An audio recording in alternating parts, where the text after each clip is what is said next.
Welcome back to Final Trade. We're going to take a trip back all the way to 1994.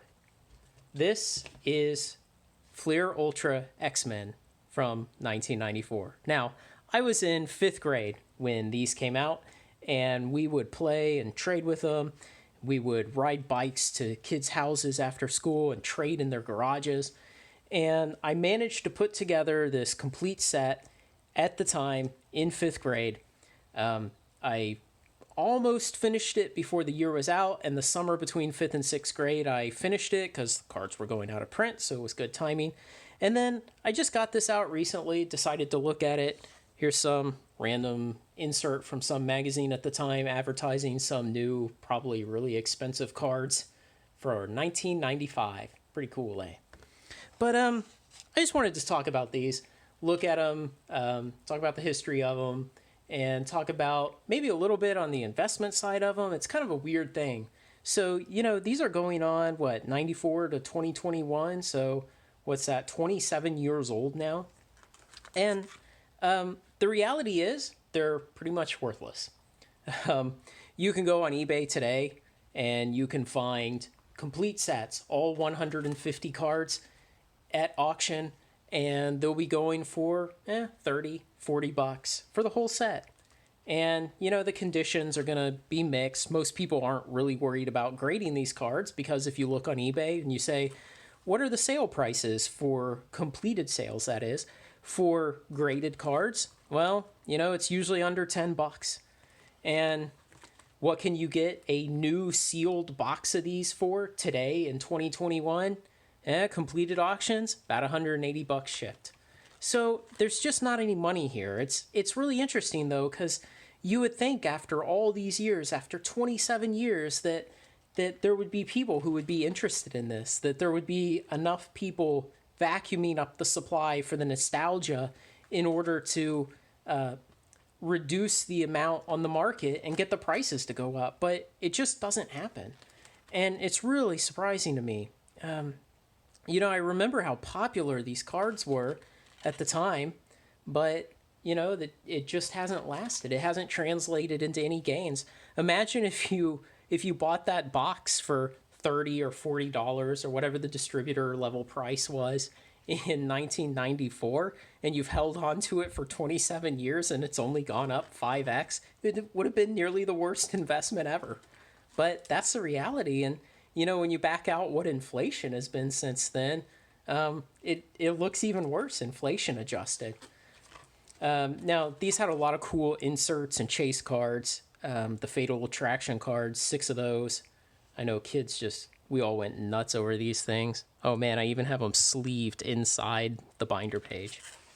Let's see, what were these? The X-Men's Greatest Battles in foil. Kind of hard to see and appreciate them. It's nice the foil hasn't oxidized real bad or anything over the years.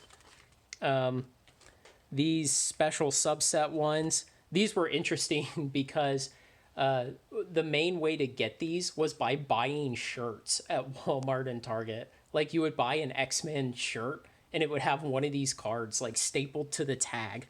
So I have no idea how I got a hold of a full set, because I know I never had a bunch of X-Men shirts. My parents deplored this stuff. Interesting, I only got 2 out of 6 of these. These are foil editions of the X-Men Greatest Battles, I think. And then this big 9-card picture. It makes a big collage. But it's just interesting. I kind of thought about this morning, and I thought, hey, I should get the binder out. Maybe I'll film a video about it, put it up on the channel. And then I thought, well, let's hit eBay and let's see, does this have any value?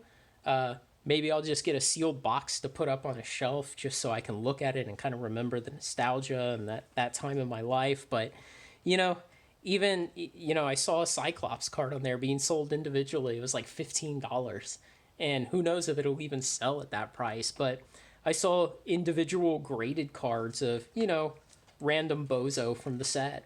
And they were selling for $8. Some of them were selling for like $7 or $8, and the auction ended with no bids. So it's just really weird, and it makes me wonder, could you maybe risk $400, buy 2 boxes, wait until, again, the grading houses get their acts together and get their bulk prices back down and their turnaround times to a decent level. Send in every single card from 2 boxes, get them graded, and then just see what you have and try to sell some of them. Maybe you find some buyers. Even then, it just seems so risky. It's just odd to me that there's no value here, and it's kind of like what they always talk about with the junk wax era of baseball cards, that they were just so overprinted and there were just so many sets. And keep in mind, these are the 94 sets, and in 1995 they rolled out another whole set, different art, different borders, everything, but it was another set of the same comic book characters every year. And so it was really hard to differentiate in the collector community, hey, this is the set that has value, because there's just more and more sets year after year. So I just wanted to show that to people and show them that it's a thing. Hey, if you collected these when you were a kid and now you're older and you have money, go on eBay and buy yourself a couple boxes and film videos of opening them. It ought to be a fun experience, but it's just neat to think about how much has changed since then, because we had no concept of rarity. We didn't understand that some of these cards in the packs are more rare than others. And I remember a friend of mine bought a Wolverine at Fiesta Supermarket. There was a guy selling individual single cards there at Fiesta Supermarket, and he bought a Wolverine, and he was the only kid we knew who had a Wolverine. And I don't know where I got mine, but if I pulled it from a pack or if I bought it individually somewhere. But, even all the Marvel Cinematic Universe and all of the X-Men movies that have come out since the early 2000s, even those couldn't juice nostalgia and this kind of stuff. So I think long term, this is just kind of dead. I mean, we can imagine a future 100 years from now where, I don't know, a graded 10 Wolverine is worth $1,000, but is it worth trying to hold those assets until then? What will your compound annual growth rate be on your way to getting to that price? Will it be worth it? It sure doesn't look like it based on what we've seen so far. So, hope you find this interesting. Little tiny bit of insight into the history of this stuff and kind of the economics and the market of it. It's just kind of depressing that it's not worth anything. But I've got more in here.